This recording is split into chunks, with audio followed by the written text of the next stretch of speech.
Good morning. I was I tried to listen to Titus and guesstimate about what time I ought to start walking up here. It takes me a while to get here, and I try to guesstimate during the last verse what's a good time to head out.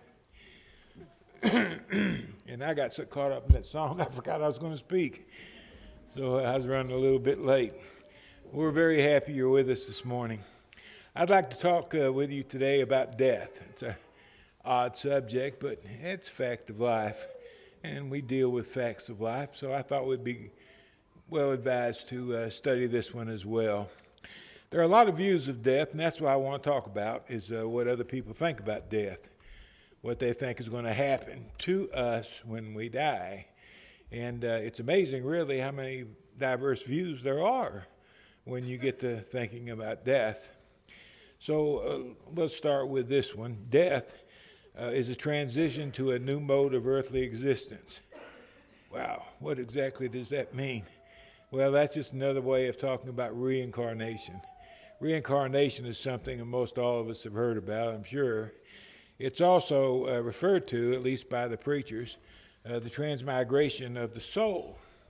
The concept is, and I just learned this actually, the concept is that if your life isn't going real good, and it seems like everything is just in a mess, that you might be well advised to end your life and come back in another life. And knowing what you've learned thus far, you can avoid some of the pitfalls you made, live a better life, and enjoy a better existence. And it's a reason, especially among young people, it's one of the reasons so many young people commit suicide. They believe their lives are in such a mess that they just want to erase it, so to speak, and start over with a new life. I didn't think anybody really believed it all that much. But I looked it up in the government statistics, and a very broad estimation. They estimated that about at least 60% of Americans believe in some form of reincarnation. And that just blew my mind. I had no idea it was so prevalent in our society, but apparently it is. You die and you come back again as someone else. And of course, you're a better person. And then you die and you come back as someone else and you're a better person. I think I was Alexander the Great at one time. And through the years, that's not progression, is it? That would be digression, I think. But this is the concept of it. The Bible says very simply, it is appointed for men to die once, but after this, the judgment. One life, one death, and that's all she wrote. Or you could say one life, one death, and then judgment, which includes our eternal destination. 2 Corinthians 5 and 10, Paul the Apostle said, we must all appear before the judgment seat of Christ, that each one may receive the things done in the body according to what he has done, whether good or bad. He didn't say bodies, he said body, one body. When I die, I'll be judged by what I did in this body, whether good or bad. That's what the Lord's going to judge me by in the day of judgment. A lot of people believe in reincarnation. I do not. I believe the Bible. I believe what God said. One death, and then the judgment. Another view is death is the termination of human existence. When you die, you're dead as a dog, some will say. That's what Jehovah's Witnesses say. When you die, you're dead as a dog. Death ends our earthly existence, but not our personal existence. One of the things that people sometimes forget is that we are not just animal. We're not just flesh and blood. We are also spirit. We're both spirit and body. And as such, the body, it does return to the dust, but not the spirit. The spirit never dies. God created you. He formed you in the body you occupy. And once he created you, at that moment, you came into existence. And having been created by God, you'll never stop existing. You'll always exist. And you'll always maintain a state of consciousness. There'll never be a time when you're not aware of your surroundings, the best that I understand the Bible. You'll always be conscious, whether good or bad, but you'll always maintain consciousness. So the concept that death is the termination of human existence, though popular in some religious circles, and these are, of course, religious points of view that I'm talking about, though it is popular among some, I do not believe it's true because it contradicts what the scriptures say. In James chapter 2 and verse 26, James said the body apart from the spirit is dead. You got to look carefully at what James is saying. Notice he says the body. Well, what about the body, James? Apart from the spirit or separated from the spirit, the body is dead. You'll notice that James didn't say the spirit is dead. He said the body is dead. The spirit's what's important. If you get a glass of lemonade, and the glass is important, but the lemonade is more important. You know, we don't pour out the lemonade and eat the glass. We'll drink the lemonade and get rid of the glass. And that's the way you and I are. What is personhood is spirit. And James is saying when you're finished with your body is discarded, but the spirit is not. It's not dead. Death is separation. It's not extinction. And I think that's the best way to understand death, separation of body and spirit. Look at it this way with a little image of sorts. The body and spirit, according to the scriptures, the body and spirit joined together constitutes life. When does life begin? When the spirit enters the body. Okay? When does life end?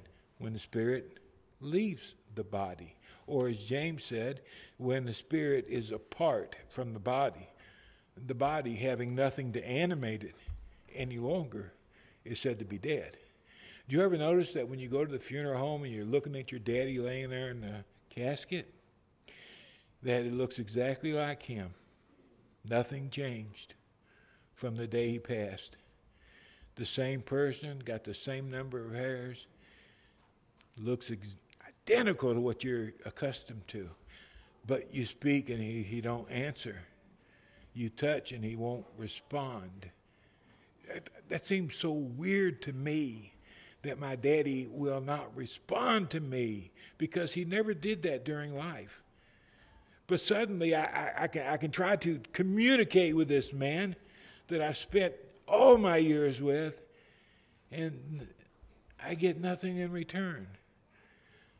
Well, that's because he's not there. The body that he occupied is there, but Daddy's gone. He's gone to be somewhere else. And that's what James is trying to teach us. The body, apart from the spirit, is dead. When the spirit exits the body is said to be dead. The spirit, however, maintains its consciousness. Okay? So keeping that in mind, let's move on one more step. Death ends our earthly existence, but not our personal existence. Remember Jesus and the thief on the cross. Jesus told the thief as they hung on the cross, "Assuredly I say to you, today you will be with me in paradise." Well, what exactly did he mean by that? It seems like a strange thing to say. Both of them are hanging on the cross. Both of them are going to die. They're not coming down from the cross alive, and they know it. And Jesus said, today, this day, Friday, before the sun sets, now listen to me, thief, today you and I will be in paradise.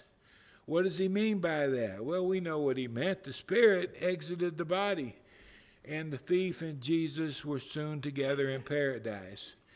All happened rather quickly.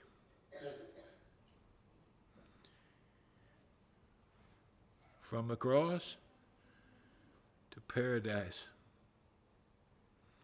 What a journey. That's something to keep in mind as we're passing. The best is yet to come.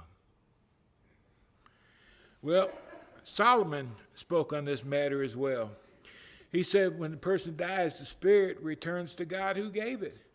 Now, Solomon said that about 800 years before Christ died. What happens when a person dies, Solomon? The spirit returns to God. God gave the spirit and he wants the spirit back. It's his.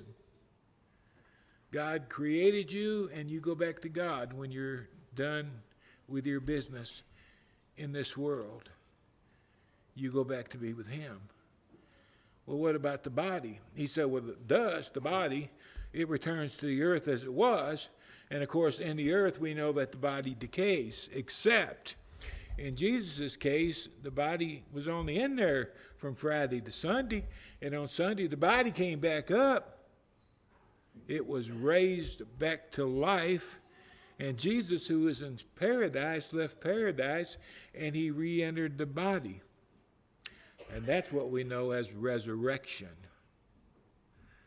The body came up from the grave, and we leave the Hadean world, and we re-enter our brand spanking new body that God created for us. And we live forever.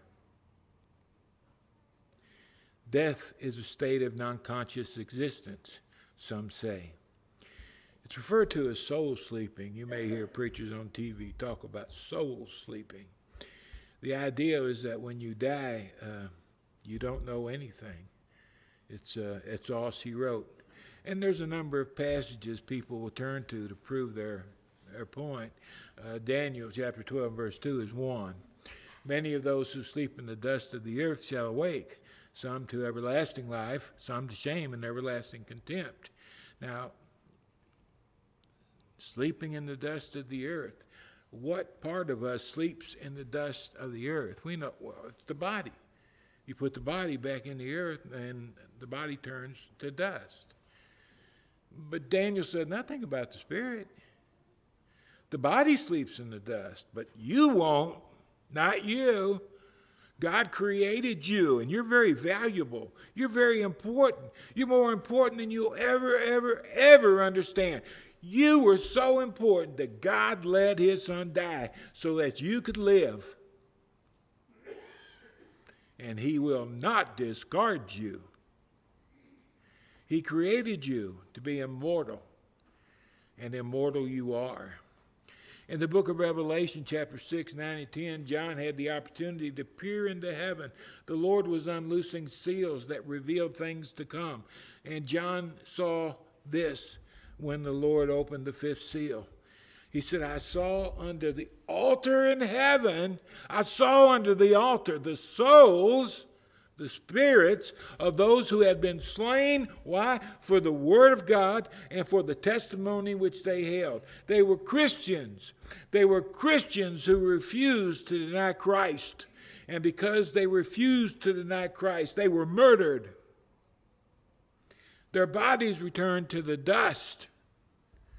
But where were they? Where was the Spirit? The Spirit was found in heaven with God. They were under the altar, and more than that, they cried out and they spoke to the Lord. How long, O Lord, holy and true, until you judge and avenge our blood on those who dwell on the earth? Oh, how far from unconsciousness is this? They were conscious. They could speak. And they knew that the people who murdered them had not been punished for their crimes. You're not unconscious when you die. You just live in another realm, another sphere. It's like moving to Florida. I can't see you anymore, but you're not dead. You're just living somewhere else. And that's what happens when a person dies. The body returns to the earth as it was, soul sleeping, but not the spirit. That immortal spirit lives on forever. Family relationships continue in death, according to some. The Mormons subscribe to a doctrine of what they call celestial marriage. Let Russell Smith rather say it. Marriage is not for time only. It is for eternity as well. For those who reach the highest degree of exaltation. Now, this is according to Joseph Smith and his Doctrines and Covenants. What's he saying? The person that we're married to in this world will still be married to in the world to come. Together forever. Randy Travis sang a song, I'm going to love you forever and ever, amen. Well, I suppose love can continue on, but our familial relationship, it can't. We might like it to, we might want it to, but it's not going to be that way. In this world, you and I are procreative. In the world to come, there is no such thing. Angels were around people all the time, and they were never tempted by lust for a person. They had no such desires, no such inclinations. They were spirits of God. And even though some of the angels were wicked, none of the angels lusted after the things that we lust for. It's going to be different. I don't know how exactly. I wish I did, but I don't. But I can tell you what I do know. Speaking to the Sadducees, they put a proposition before the Lord. Jesus taught a resurrection. So their question was, the Sadducees, they didn't believe in resurrection. Their question was, suppose there was 7 brothers, and the oldest brother took him a wife, and he died. Well, according to the law, the next brother down would have to take his brother's wife to be his wife. And he would, because that was the law. And then the second brother, he died too. And then the wife went down to the third oldest brother. And it did that way through all 7 boys. Their question was, in the resurrection, whose wife is she going to be? She was married to all 7. Is she going to have 7 husbands in the world to come? They were trying to prove that the resurrection was a false doctrine. The Lord responded to them, saying, you are mistaken, not knowing the Scriptures nor the power of God. You are mistaken because you haven't read what God has said about this matter. In the resurrection, they do not marry, nor are they given in marriage. Those customs we have, no more. They won't exist in the next world. But people are like the angels of God in heaven. We'll be like the angels.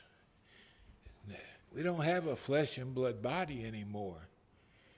What's our spiritual body going to be like? I don't know. I really don't know. But it's not going to be like anything we got now. The teaching of celestial marriage is not true. There's no recognition after death. Oh, gee. You know, if that's true, how could heaven be called heaven, huh? If we're not going to recognize anybody in heaven, how could heaven be heaven? Do you ever been somewhere where you didn't know anyone? Boy, I have. I don't like it. I feel like a big old lump of flesh sitting in the middle of a bunch of people.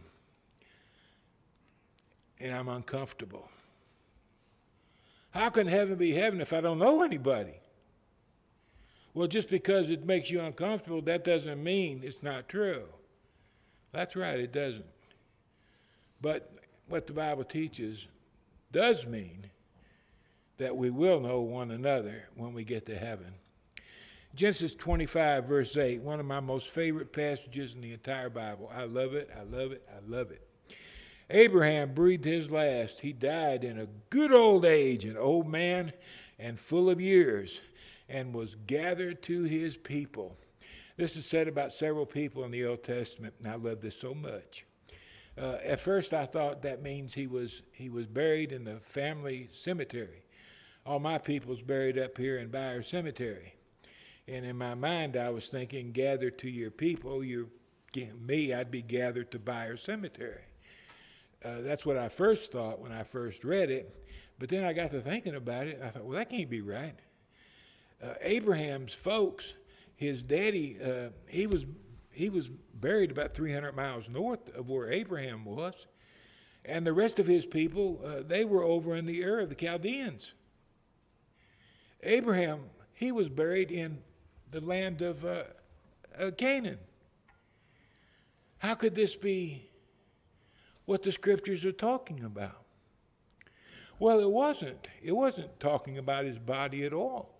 It wasn't talking about a family cemetery. It was talking about the man Abraham.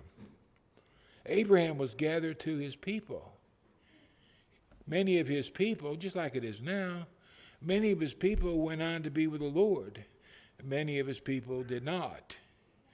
Abraham was gathered unto those who had gone to be with the Lord.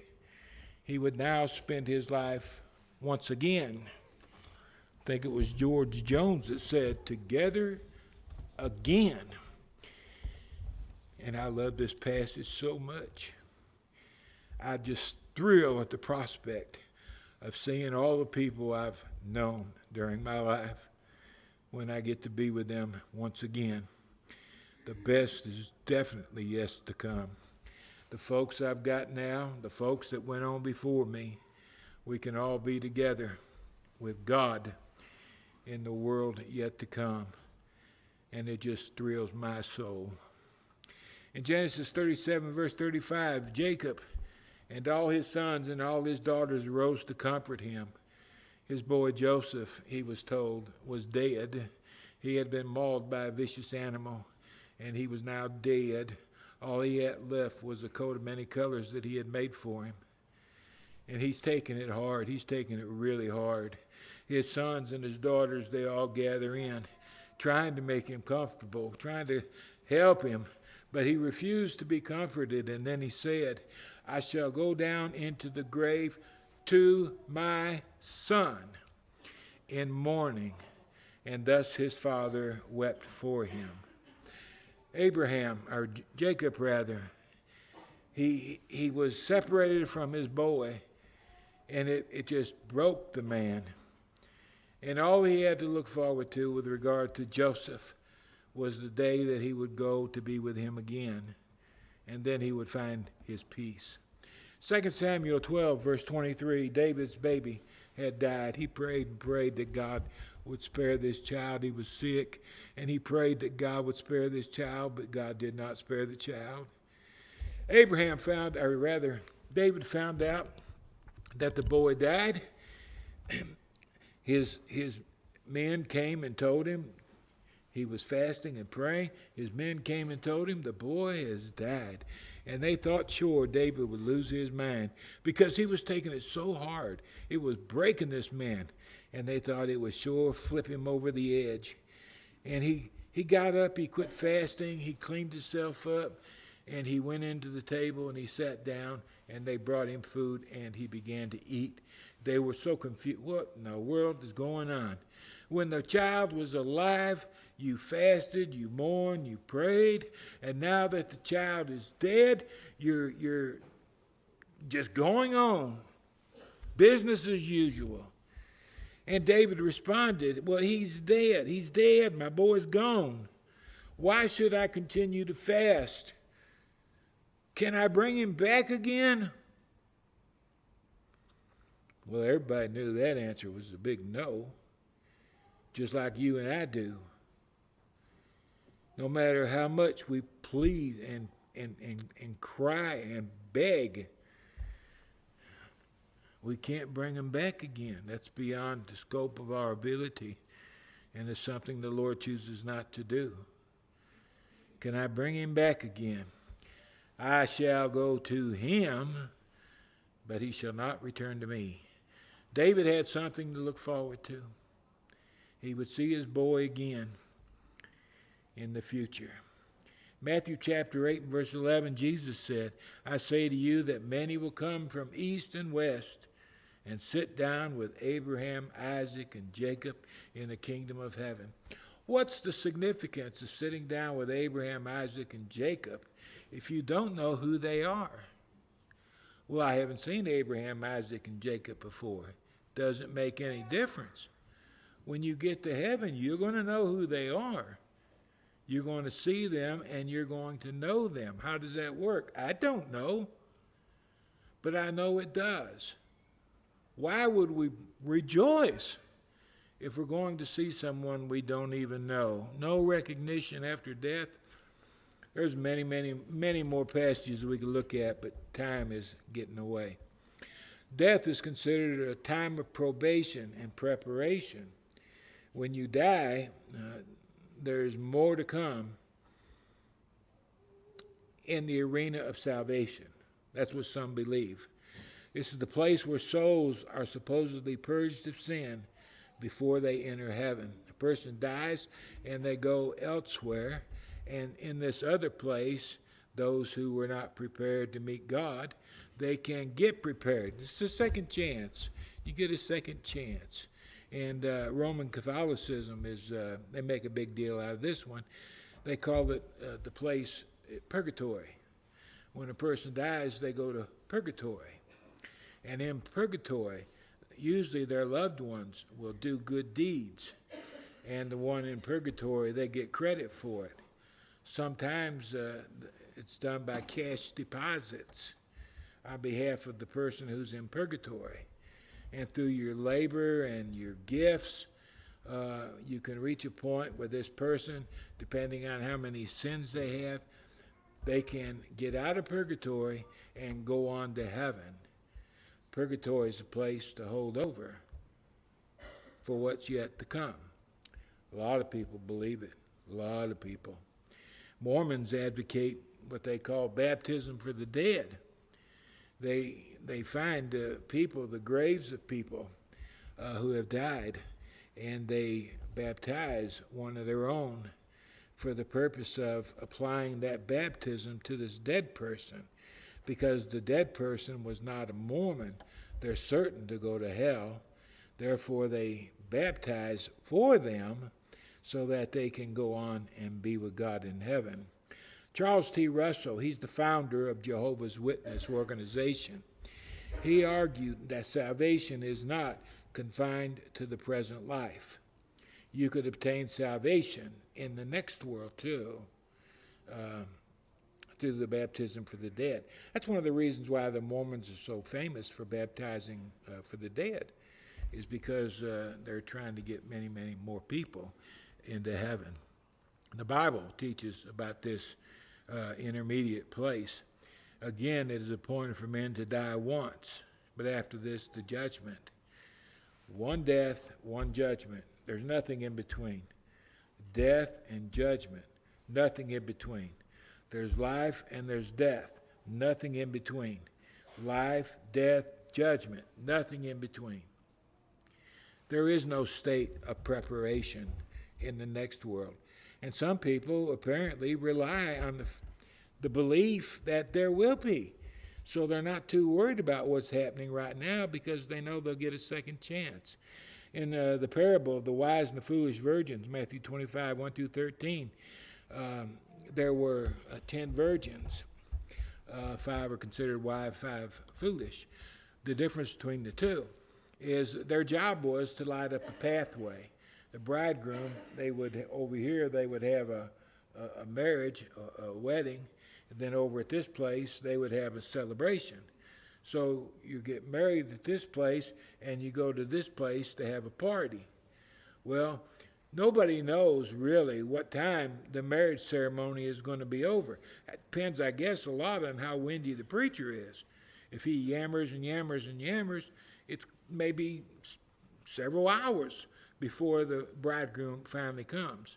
So the wise virgins, they guesstimated a certain amount of oil in their lamps, and they knew that the oil burns so fast, an hour, and they knew about what time of the night all their oil would be gone.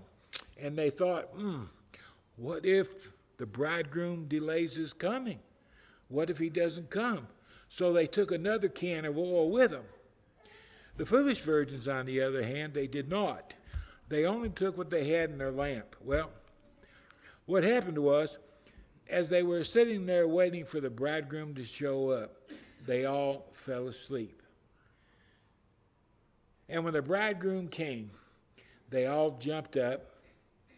They trimmed their lamps in order to light the way for the bridegroom. The problem was, while the wise still had oil left to light the pathway for the bridegroom, the foolish did not. One of the points that can be gleaned from the parable is that all 10 virgins got up exactly like they went down. Think of their falling asleep as death. They arose as a resurrection. My point is really simple. When they were raised from their sleep, they were in the very same condition they were when they went to sleep in the first place. And so it will be in the judgment. As we are in this world is what we shall be when we're raised to meet our Maker and to receive his estimation of our behavior. In the rich man and Lazarus, we're told that between the redeemed and those who were lost for an eternity, we're told that there was a great gulf fixed between the two places. Once you die, you go to the place here of torment, or you go to the place Jesus called paradise. And in between there's a great gulf, and no one can cross it. You can't go from paradise to the place of torment. You can't go from the place of torment to the place of paradise. As you die, so you will be in the resurrection. Nothing will change. There's no salvation after death. We either find the way of redemption now, or we won't be able to find it at all. Why is this important? Too many people believe there's a second chance coming, and there is no second chance. This isn't my rule. I have no rules. I'm just trying to figure out the rules. But this is the rule of God, the way it's going to be in the last day.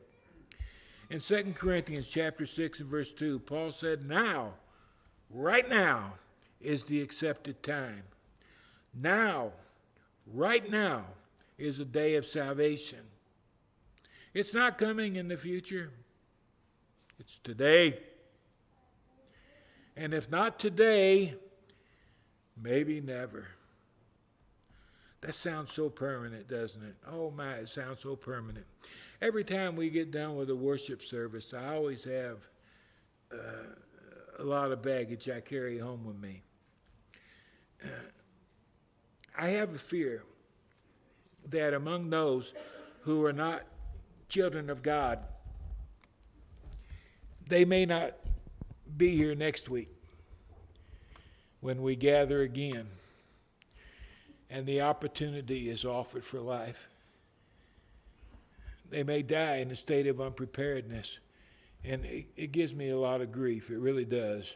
I think on this all week long. It troubles me something fierce. But there's something else that troubles me very, very much. And that is, I don't know when, but you and I are capable of hardening our hearts. By that, the Lord taught us that we can be touched by certain things. Sometimes a little child can raise their hand and ask us for something and then say, please. And, they're not supposed to have that cookie, but how do you say no when they say please? Especially grandparents know, because it's super hard. But we have the capacity that something that touched us may never touch us again. That urge to respond to the Lord's invitation can be very powerful. I've watched people hold on to the bench in front of them, and I could see the white knuckles where they squeezed that bench so hard. They wanted to respond to the invitation, but I guess the cost was too high. On that day, at that time, they just weren't ready to pay the price. They weren't ready to give up a habit or whatever the case may be. So even though the heart wanted to give itself to the Lord, the person chose not to do it. And what I know from what our Lord teaches us about the hardness of the heart, there can come a time in our life, I don't know where it is, no one does, that which once touched us may never touch us again. And that terrifies me.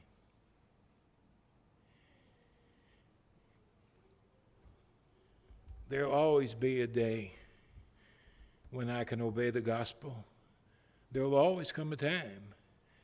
I can't do it this year. I've got to pay off some bills. But next year, I'll be able to. Well, you may be here next year. That may be good. But you may never have the heart again that wants to be a child of God. You might do it. You might be baptized. You might go to church. But that pull in the heart that was there once before, it's not there anymore. It's gone. The heart can become so hard that we can never be touched again. It's a dangerous thing to say no.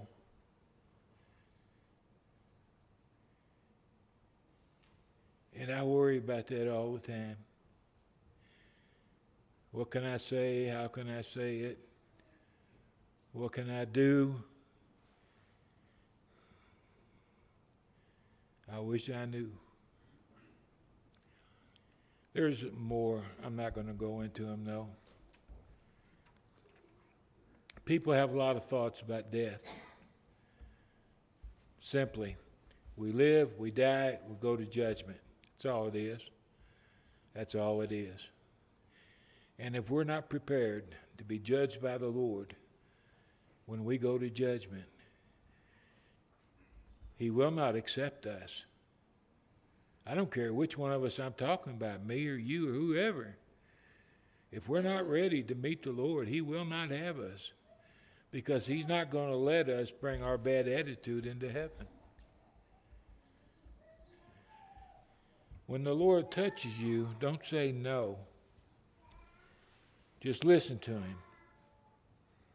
Come to Him.